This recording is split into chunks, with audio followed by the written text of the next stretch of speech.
বাংলাদেশ ইসলামী ছাত্র শিবির আজকের যে জাহেরিয়া,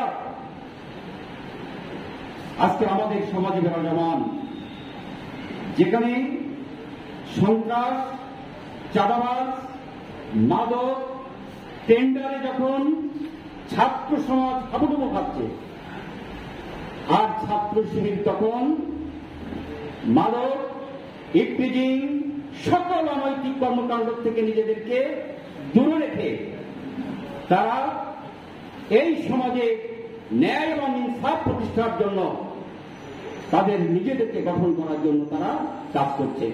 ওরা ঠিক কিনা? ওরা বিশ্বাস করে কিনা? ওরা বিশ্বাস করি।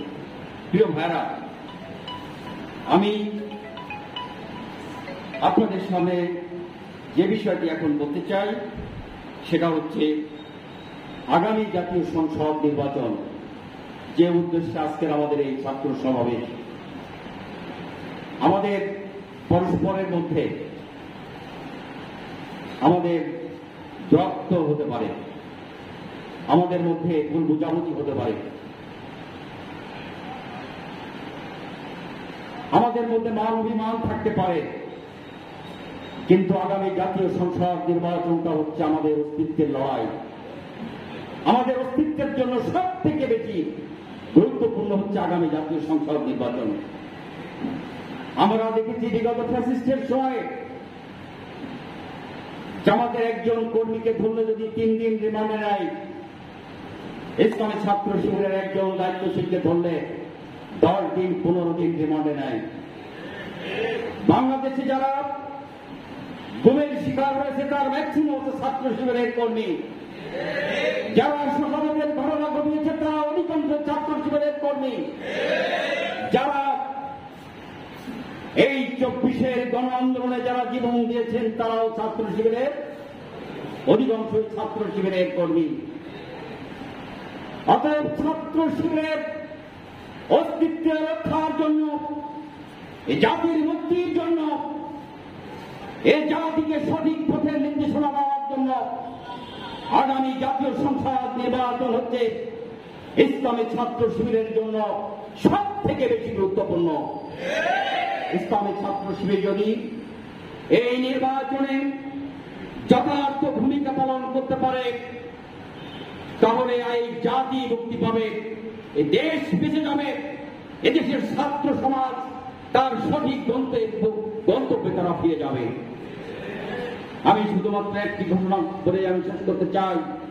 প্রিয় ভাইরা, আমাদের সামনে আজকের অপেক্ষা করছে তারেক বিন জিয়াদের ইতিহাস।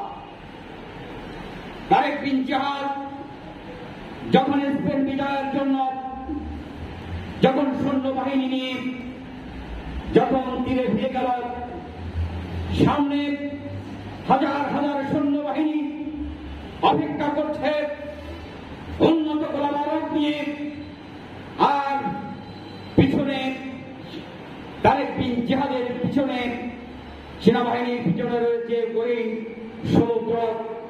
তারেক বিন জিয়াদ বললেন, এই সৈন্যবাহিনী তোমরা তোমাদের জাহাজগুলোকে নদীতে ভাসিয়ে দাও, এগুলোকে ভেঙ্গে চুরে তুসতাস করে দাও। সেনাবাহিনী বলছে, আমরা যদি এই জাহাজগুলো যদি নদীতে ভাসিয়ে দিই, কিভাবে আমরা পার হয়ে আবার আমাদের গন্তব্য ফিরে যাব? তারেক বিন জিয়াদ সেনাবাহিনীকে বলেছিলেন, তোমরা এই পিছন সেনাবাহিনীর বিরুদ্ধে যুদ্ধ করে যদি টিকে থাকো, তাহলেই বেঁচে থাকবে, তাহলেই তা না হলে এই গভীর সমুদ্রে তোমাদের শরীর সমাধি হবে। সৈন্যবাহিনী সেদিন তারেক বিন জিয়াদের সেই বক্তব্যকে তারা ধারণ করে বিশাল সেনাবাহিনীর বিরুদ্ধে জীবনকে বাজি রেখে যুদ্ধ করার কারণে সেদিন স্পেন বিজয় হয়েছিল। আজকে আমি বলতে চাই, আমাদের সামনে তারেক বিন জিয়াদের সেনাবাহিনীর থেকে আজকে আমাদের সামনে বড় চ্যালেঞ্জ। এই চ্যালেঞ্জ আমাদের মোকাবেলা করে বিজয় আমাদের আনতে হবে। এর মূল দায়িত্ব ইসলামী ছাত্র শিবিরের। আসুন আমরা সেই বিজয়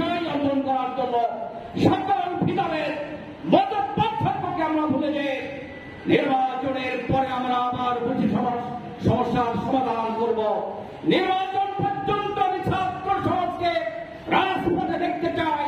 এই নির্বাচনকে ফলপ্রসূ করার জন্য ময়দানে ভূমিকা রাখার আহ্বান জানিয়ে আমার বক্তব্য শেষ করছি। আল্লাহ হাফেজ, সবাইকে ধন্যবাদ। আসসালামু আলাইকুম ওয়া রাহমাতুল্লাহ।